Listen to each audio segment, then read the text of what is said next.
Mogul Motivation, empowering and inspiring entrepreneurs and dream chasers worldwide, 1 week at a time. Presented by True Stories Media. And I am your host, Antoine Twiz Taylor. Hello everybody, thank you for tuning in to another episode of Mogul Motivation. Welcome back. I'm happy that you are here. If this is your first time listening, this podcast is for the aspiring entrepreneur trying to get over that hump and make things happen. But this podcast is for anybody with a dream that wants to go forward and accomplish that dream. And I've been an entrepreneur for over 10 years. I started my business 2011. A lot of you who listen to this podcast faithfully know the story. Started my business 2011. I went full time in 2016. I've been at this thing for a long time. So I've been through a lot of trial and error. I've been through a lot of ebbs and flows.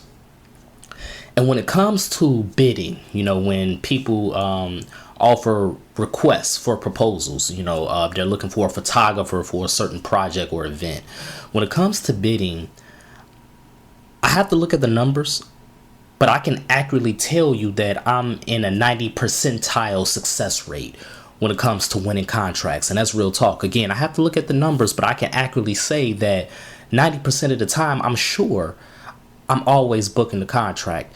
And I can say that some of those contracts are for Fortune 500 companies. I just booked a Fortune 500 company last month.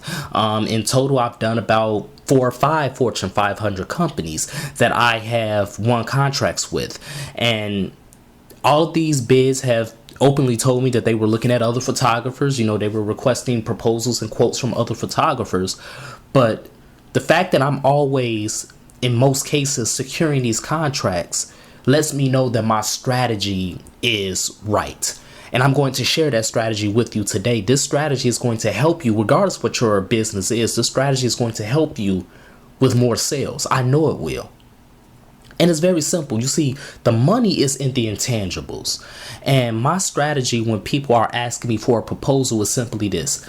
I give them the information that they ask for, but I also give them information that they did not ask for, but they need to know. It's really that simple. So when people ask me, oh, how much do you charge for this sort of event or this sort of photo shoot? I tell them how much I charge. I give them my rate, but not only do I give them my rate, I tell them why that is my rate. My day rate, my half day rate, my hourly rate. I tell them the breakdown of it. I give them my travel fee. I give them how much it's going to cost to set up my equipment. I give them how much it's going to cost for my assistant or assistants who are going to help me on this project. I give them all of these numbers, which comprises my total quote. But not only that, do I give them how much my services will be, I tell them what my process is going to be. I tell them how I'm going to operate. I tell them what time I'm going to arrive on site. I tell them what I'm going to bring. I tell them what the process is going to be like in the post-production phase. I tell them what the projected delivery time is. I always under-promise, but I always aim to over-deliver as well. I give them all of the information that they asked for, but I also give them information that they didn't ask for, but information that they will need.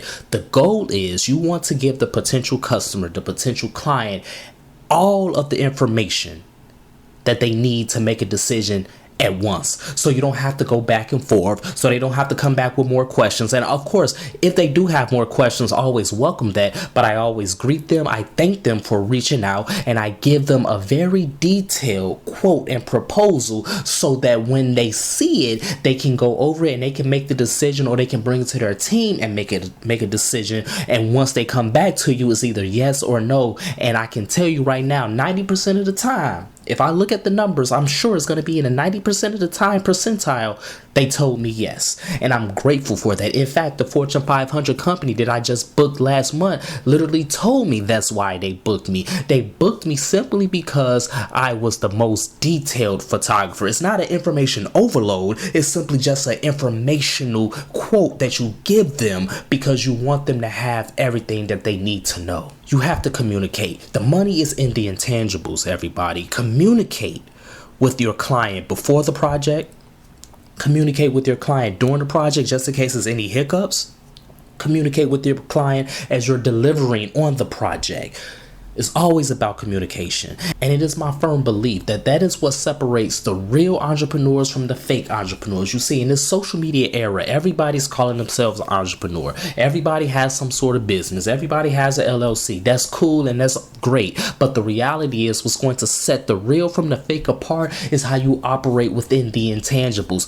Everybody is a photographer these days because the barrier to entry is so low. All you have to do is buy a camera, a lens, and now you're a photographer. Everybody is a graphic designer. Everybody is baking. Everybody is a realtor. Everybody is in insurance. Everybody is an accountant. Everybody is doing all of these things because of technology, and it's making the barriers to entry so low, which is a great thing, actually. Everybody is a podcaster, right? But what's going to separate you from the pretenders is the consistency, is the communication, and it's the way you operate.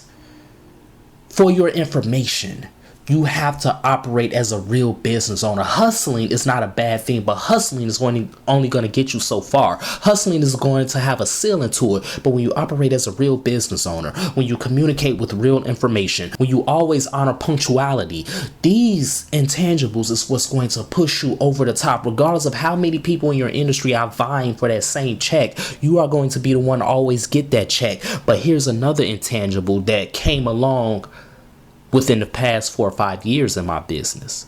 Confidence. You have to be confident.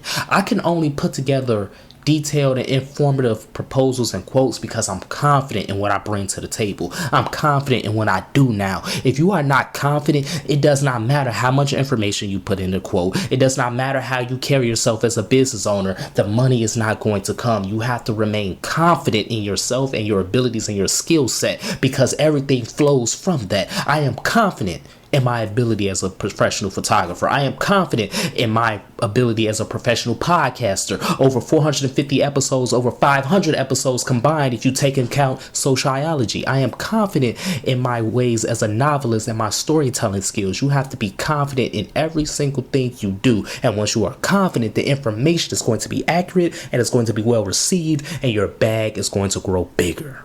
So that's my message today, everybody. Let's continue to work. Let's continue to imagine reality.